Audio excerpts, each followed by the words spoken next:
अस्सलाम वालेकुम दोस्तों, कैसे हैं? ठीक-ठाक हैं? दोस्तों, मैंने आपको यहाँ 2 खबरें देनी हैं। एक है बैड न्यूज़, बहुत बुरी खबर, अफ़सोसनाक खबर, और दूसरी एक अच्छी खबर। तो मेरे ख़्याल में पहले आपको बैड न्यूज़ सुनाता हूँ, फिर उसके बाद ही अच्छी खबर सुनाने में मज़ा आएगा। बैड न्यूज़ दोस्तों ये है कि कोई गरीब बेचारा, कोई वो हमारा मोबाइल हमसे छीन के ले गया। वो मोबाइल जिस पे हम व्लॉग्स बनाया करते थे, वो मोबाइल जिस पे हम अपने व्लॉग्स बनाया करते थे, आपको दिखाते थे, लाहौर दिखाते थे, अपनी राय देते थे, अपने ख़्यालात आपके सामने रखते थे। वो एक शख़्स, वो गरीब शख़्स, वो चोर, वो डाकू, वो लुटेरा, वो हमसे मोबाइल छीन कर ले गया।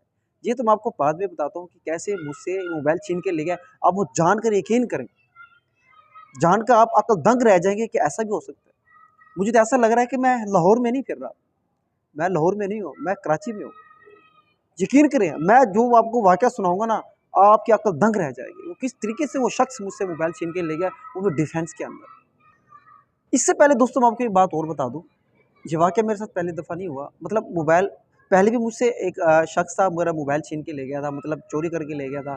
उसके बाद कुछ ही अरसे बाद, कुछ महीनों बाद एक और शख़्स था, जो मेरा ये लैपटॉप छीन कर ले गया था। जो कि हमारे प्यारे नवाज़ शरीफ साहब ने, हमारे प्यारे नवाज़ शरीफ साहब ने हमें वो मतलब कह लें कि यूनिवर्सिटी में गिफ्ट मिला था। और हम उस पे आए थे ना यूनिवर्सिटी में, जो अच्छे जो स्टूडेंट्स होते हैं। पता नहीं उन्होंने क्या सोच के दिया। बहरहाल वो जो लैपटॉप हमें उस वक़्त नवाज़ शरीफ ने दिया था, वो वाला जो गिफ्ट हमें मिला था, वो वाला भी छीन के ले गए। शायद पता नहीं, हमें मुकद्दर में नहीं था। तो ये तीसरा मेरे साथ वाक़या हुआ। ये 2 वाक़यात हो चुके थे जब मैं अपने गाँव से, कोटला चाकर से जब मैं लाहौर के लिए चला, तो मुझे सबने यही कहा था कि अब इस मर्तबा आपने ख़्याल रखना है। इस मर्तबा आपने ख़्याल रखना है, अपनी वहाँ आपने मोबाइल-शोबाइल कोई चीज़ गुम नहीं करवाते नहीं। तो बात ये सोच के मुझे इतनी हँसी आ रही है, इतनी हँसी आ रही है कि यार मैं क्या बताऊँ? कैसे यार? मतलब उनको पहले ही शक था, डाउट था कि ये खिलजी साहब जो है ना, इतने भोले-भाले हैं या पता नहीं एक सुस्त हैं, नाअहल हैं कि नालायक हैं कि उनसे लोग मोबाइल वग़ैरह, लैपटॉप छीन के चले जाते हैं, ले जाते हैं। और खैर दोस्तों, मैं आपको चलो वाक़या सुनाता हूँ, इसको लंबा चौड़ा नहीं करते, उसके बाद मैंने आपको खुशखबरी सुनानी है। सबसे पहले वाक़या दोस्तों ये हुआ, मैं अपनी ड्यूटी से आ रहा था, रात तकरीबन 11 बजे का टाइम था, और हमारा जो ऑफ़िस है today news channel, TV today जो हमारा चैनल है, वो डीचे फ़ेज़ के अंदर है। और वहाँ से जब हम आ रहे थे रात को 11 बजे, मेरे साथ मेरा एक कोलीग था, वो बाइक चला रहा था, मैं उनके पीछे था। याद रहे दोस्तों, वो बाइक चला रहा था, मैं उनके पीछे था। और मेरा जो ये जो मोबाइल था, जो टेक्नो का मेरे पास मोबाइल था, वो मैंने अपनी जो पैंट पहनी हुई थी जीन्स, कॉटन जीन्स की, उसके जो साइड पे वहाँ मैंने डाला हुआ था। और वो जो मेरा मोबाइल था थोड़ा-सा मतलब 1/4 मतलब एक चौथाई हिस्सा वो बाहर भी था। अब हुआ क्या, पीछे से एक बाइक आई, उसके ऊपर 2 लड़के सवार थे।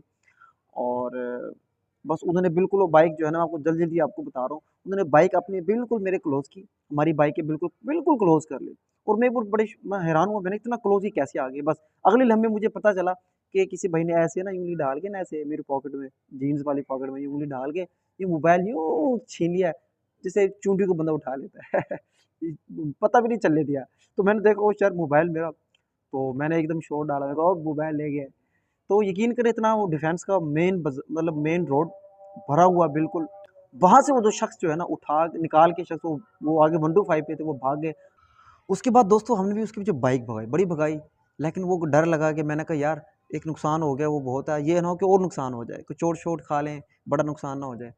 खैर हमने वहाँ ब्रेक लगाई और वो बस वहाँ कुछ हमने ढूँढा पुलिस वालों को, डॉल्फिन वाले हमें मिले, लाहौर डॉल्फिन। उनको अपनी सारी कहानी सुनाई, कारगुज़ारी सुनाई, और उन्होंने कहा कि भाई अब तो यही हाल है कि आप जाएँ थाने जाएँ, वहाँ एफ़आईआर दर्ज करवाएँ। तो खैर हमने ऐसे किया, थाने गए, वहाँ जाके सब कुछ जो है ना उसी वक़्त जो है ना एफ़आईआर दर्ज करवाई, और ये शायद कॉपी भी आपके सामने चल रही होगी। अगर वो आ गई हो तो आपके सामने स्क्रीन पे आ जाएगी। तो ये थी दोस्तों एक दुःख भरी कहानी और बड़ी अफ़सोसनाक और बैड न्यूज़ जो मैंने आपको सुनाई है, पूरी स्टोरी, पूरी कहानी भी सुना दी है। और मेरे ख़्याल में आपको बड़ा मज़ा आया होगा कि लाहौर जैसे शहर में भी ऐसा होता है, मतलब एक पॉकेट से जीन्स की और कॉटन की पैंट से और ऐसे कोई चूड़ी की तरह मोबाइल निकाल के ले जाए, टच मोबाइल, और आपको पता भी मतलब, और आप कुछ कर भी ना सकें। कितनी मतलब एक अजीब-सी बात है। तो ये हाल है जनाब। तो अब ऐसे लग रहा है कि जो जो हमारा जो लाहौर है, ये लाहौर नहीं बल्कि ये कराची है, और हम कराची में घूम फिर रहे हैं। तो ख़ैर दोस्तों, ये हमारी एक बैड न्यूज़ थी। अब हम आपको सुनाते हैं गुड न्यूज़। गुड न्यूज़ ये है दोस्तों कि हमने टेंशन नहीं ली। यकीन करें, हमने कुछ ज़्यादा टेंशन नहीं ली। अच्छी खबर दोस्तों ये है कि जिस मैं मोबाइल पे वीडियोस बना रहा हूँ, ये मोबाइल जो है हमने नया ले लिया है। अगले दिन समझ लो हमने एक नया मोबाइल ले लिया और जैसा भी आपके मतलब एक उसी कैटेगरी उसी हिसाब से हमने शायद उससे बेहतर ही होगा जो पहले था। तो हमने वो मोबाइल ले लिया और इस पे हम अपनी व्लॉग अपनी वीडियो बना रहे हैं, ठीक है? ये खुशखबरी है, परेशान नहीं होना। ज़िंदगी में ऐसी परेशानियाँ, मुश्किलात आती रहती हैं। गो के हमारे साथ ये तीसरी दफ़ा ऐसा वाक़या हुआ है और अब तो ये कि हम इतने आदी हो चुके हैं इन चीज़ों के कि यकीन का अफ़सोस ही नहीं होता, अफ़सोस ही नहीं होता। खैर वो जो मेरे साथ जो पहले जो 2 वाक़यात हुए हैं ना, वो आप सुन के और भी दंग हो जाएँगे कि लोगों के साथ हमने क्या किया और लोगों ने हमारे साथ क्या किया। तो वो स्टोरी भी कभी आपको सुनाएँगे, किसी अगले व्लॉग में सुनाएँगे। जब आप वो 2 स्टोरीज़ भी सुनाएँगे ना इकट्ठी, तो यकीन करें आप फिर दंग रह जाएँगे कि खलजी भाई क्या दुनिया में क्या कुछ देखा है और क्या कुछ देख रहे हैं। तो खैर दोस्तों अ, मैंने आपको दोनों बातें बता दी हैं। आपको ये वीडियो कैसी लगी? टाइम आपका ज़्यादा हो गया होगा। लेकिन बहरहाल ज़िंदगी में कभी घबराया मत करें। अ, बिल्कुल ना घबराया करें, कोई मसला नहीं है, ये आनी-जानी चीज़ें हैं, होता रहता है। ये भी बहुत बड़ा सबक दे जाते हैं और परदेश में हो तो फिर उससे भी बड़ा एक सबक दे जाते हैं। खैर दोस्तों, बहुत-बहुत शुक्रिया आप दोस्तों ने जो यहाँ तक पहुँच गए हैं, उन दोस्तों का बहुत-बहुत शुक्रिया। उन लोगों का बस वो अपनी कमेंट सेक्शन में जो राय देना चाहें वो ज़रूर दें। इंशाल्लाह हम उसका जवाब भी देंगे, आपसे बात भी करेंगे। बहुत-बहुत शुक्रिया। अल्लाह हाफ़िज़।